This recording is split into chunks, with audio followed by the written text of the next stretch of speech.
Salut et bienvenue dans cette nouvelle vidéo dans laquelle je vais parler d'une croyance que je vois revenir assez souvent sur internet. Alors, c'est pas celle que je vois la plus souvent, la plus fréquente, c'est celle qui voudrait que seuls les enfants soient capables d'apprendre une langue étrangère, donc qu'il faudrait leur enseigner les langues dès la maternelle, c'est-à-dire l'anglais dès la maternelle, comme ça.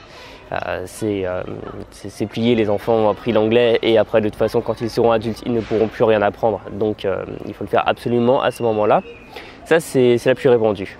Mais celle dont je voulais parler aujourd'hui est quand même assez commune, c'est matérialisée par le commentaire suivant que je vois revenir quand même de temps en temps.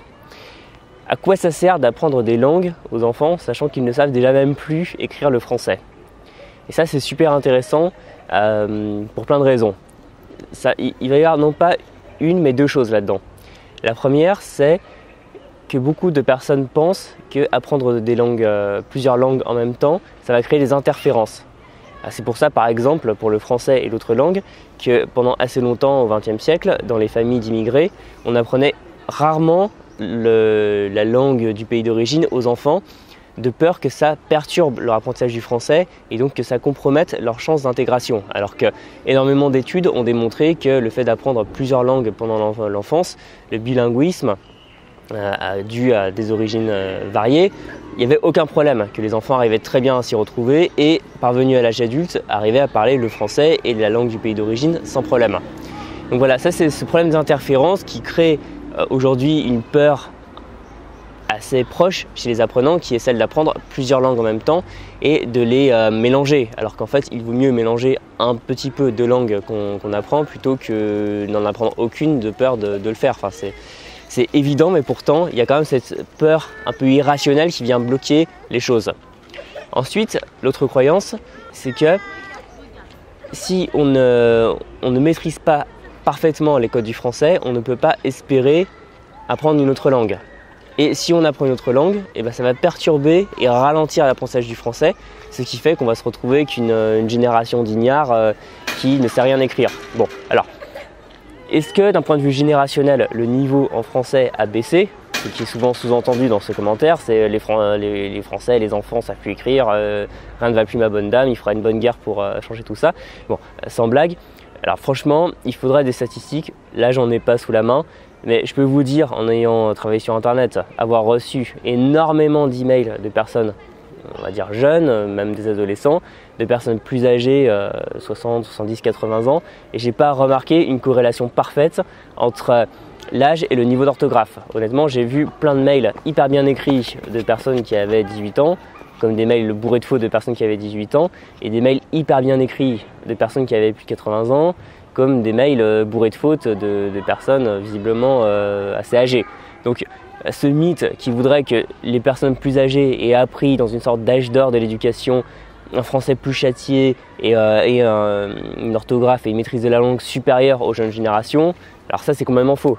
Dans les deux générations, enfin moi j'ai pu le voir dans mon expérience avec une quantité de ressources suffisantes pour pouvoir me prononcer dessus, il y a aucune distinction entre les deux. Enfin, c'est vraiment, il n'y a pas un moment où on écrivait mieux le français parce qu'on l'apprenait bien à l'ancienne et qu'on ne faisait pas d'autres langues. Enfin, ça, c'est complètement faux. Et même, ce que j'ai remarqué, à l'inverse, encore une fois avec pas mal d'expérience pour étayer tout ça, c'est que les personnes, francophones ou autres, le schéma est toujours le même. Les personnes qui maîtrisent plusieurs langues ont en général une très bonne maîtrise de ce qui est attendu, c'est-à-dire la correction orthographique, la correction grammaticale, que ce soit en français ou dans leur autre langue maternelle et dans les autres langues. C'est-à-dire que j'ai remarqué beaucoup plus de gens qui écrivaient parfaitement le français chez les gens qui maîtrisaient plusieurs langues plutôt que chez les gens qui ne maîtrisaient que le français. Et c'est assez simple, on pourra rajouter des raisons sociologiques, que l'apprentissage des langues comme de l'orthographe c'est l'apanage des puissants, bon, pas forcément, hein.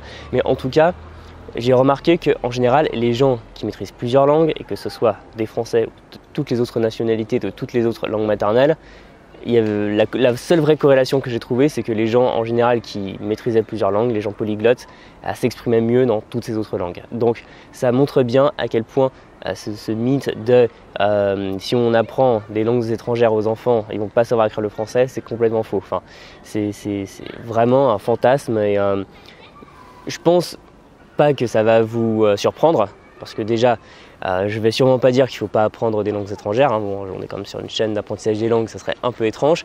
Et je pense que vous avez aussi perçu ça, senti ça, mais je voulais quand même rajouter des arguments rationnels à ce sujet, parce que j'en ai marre de voir des vieux bougons là dire tout fout le camp ma bonne dame, maintenant qu'on apprend des langues étrangères, des langues de...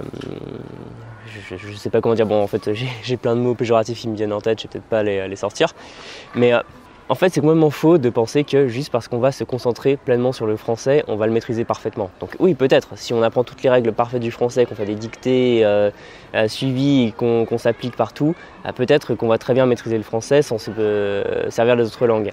Mais ce qui est important là-dedans, c'est que, à mon sens, maîtriser des langues, ça ouvre à une compréhension générale des langues. Un peu comme un linguiste qui finalement arrive à comprendre très bien des mécanismes dans des langues qu'il ne parle presque pas, parce que il y a des éléments qui sont à la fois récurrents, mais qui en plus ouvrent l'esprit. Donc toutes les langues sont différentes, c'est sûr. Il y a des éléments qui existent dans des langues et pas d'autres. Il y a des langues à déclinaison, il y a des langues qui n'en ont pas. Il y a des langues avec des tons, il y a des langues qui n'en ont pas. Il y a des langues avec des genres, 2 ou 3 genres, voire plus. Il y en a qui n'en ont pas, etc. Donc on peut déjà se baser sur des choses qu'on a vues dans d'autres langues, et même apprendre les langues latines. Je trouve que c'est super intéressant pour le français, parce que souvent on comprend des choses en français qu'on nous a jamais vraiment enseigné à l'école, mais par exemple en apprenant l'italien, j'ai compris intuitivement des choses sur le français qui n'étaient pas forcément si claires que ça avant, et là ça les a éclairés d'une lumière nouvelle qui a fait que tout de suite je me suis dit ah ben en fait ouais, si on avait expliqué ça comme ça aurait été plus simple. Et ensuite simplement, même sur des éléments très différents, des langues très différentes, à force de voir des nouvelles règles, à force de voir des nouvelles choses qui au début peuvent paraître absurdes, on se dit ouais mais finalement c'est logique. Et avec ça, avec cette conscience augmentée si on veut des langues, et ben ça devient plus facile d'accepter le français tel qu'il est. Parce que un des éléments qui, je trouve, va beaucoup bloquer les apprenants qui ont un mauvais état d'esprit, c'est résister. C'est dire non mais de toute façon, c'est quoi cette langue, l'allemand, il y a des sons bizarres et en plus il faut mettre le verbe à la fin. Ou alors l'anglais, non mais c'est quoi cette prononciation bizarre. Et tous les gens qui vont résister, qui vont aller à l'encontre des spécificités d'une langue, ce sont des gens qui vont être bloqués dans leur apprentissage. Alors que les gens qui vont vraiment accepter ça comme ça vient, c'est normal, même les choses les plus bizarres, des caractères bizarres, une écriture nouvelle, des règles étranges, des déclinaisons à n'en plus finir. Une fois qu'on a acquis cette conscience, honnêtement tout devient plus simple, même pour le français. C'est pour ça que ma conclusion c'est tout simplement, il faut apprendre à bien écrire le français et apprendre les langues étrangères, parce que les deux vont se répondre, vraiment se répondre et former une sorte de cercle vertueux, c'est-à-dire que plus vous aurez une connaissance claire des règles de grammaire du français, de l'orthographe, etc., généralement, plus ce sera facile d'apprendre la grammaire des autres langues. Et plus vous allez apprendre de nouvelles langues et les pousser à un bon niveau et faire attention à votre orthographe, votre grammaire, etc., plus ce sera facile d'écrire du français châtié et sans faute. En fait, les deux marchent ensemble. Donc dire qu'il faut absolument que les enfants apprennent le français puis les autres langues, c'est complètement stupide. Ça ne va pas les perturber dans leur apprentissage du français. Loin s'en faut, au contraire ça va les aider. Voilà, donc c'était mon opinion sur cette vaste blague qui est le mythe comme quoi il ne faudrait pas apprendre d'autres langues parce que les gens ne savent plus écrire de nos jours. Voilà, c'est complètement faux. Et je vous invite à me dire ce que vous en pensez, si vous avez déjà entendu ce genre d'arguments ou des arguments proches qui vous aussi vous énervent, parce que moi aussi ça m'énerve d'entendre ce genre de choses, parce que si je l'avais entendu qu'une fois dans ma vie ce serait pas un problème, mais je le vois comme revenir très souvent sur internet et je trouve que ça tire le débat vers le bas, alors que notre intérêt à tous c'est de le tirer vers le haut, bien entendu. Voilà, je vous remercie d'avoir regardé cette vidéo. Vous pouvez comme d'habitude vous abonner, laisser un commentaire, mettre un pouce, comme ça vous aiderez au référencement de cette vidéo et de ma chaîne.